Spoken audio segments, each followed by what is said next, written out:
folks, we're going to continue on with the concept of adding rudiments to your playing, but we're going to talk about it in the context of a fill while you're playing your beats.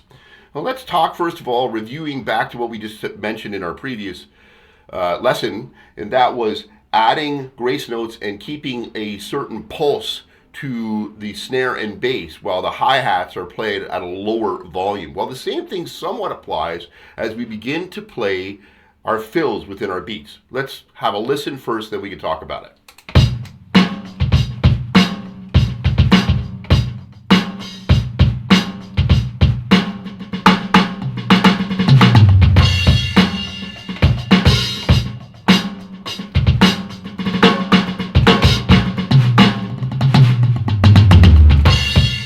You see immediately that certain notes are being played at a different volume than others, never letting go of that pulse, that meter that you are responsible for maintaining.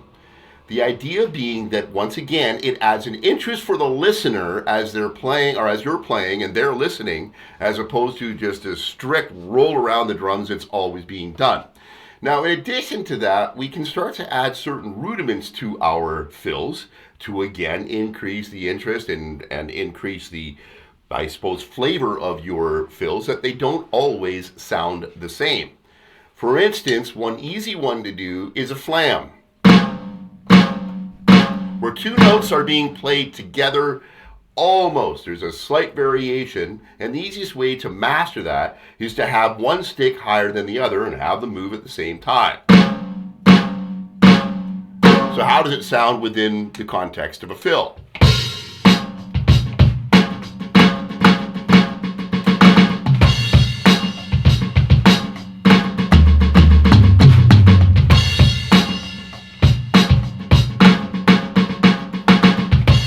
You can hear that little delay between the two hands, and it can happen on the snare,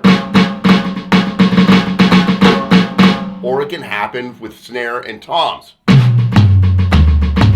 or it can happen on the toms themselves.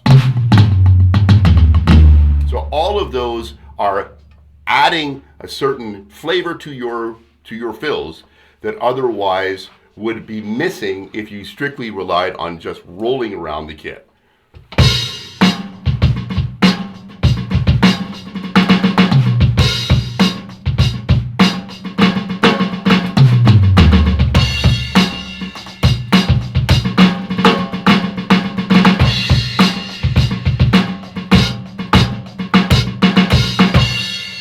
There we go. So there is another way we can begin to flavor and add dynamics and interest and increase the difference between all of our various different fills. And we can do it on snare, we can do it snare to toms, and we can do it on the toms, as even doing it within the context of the beat itself.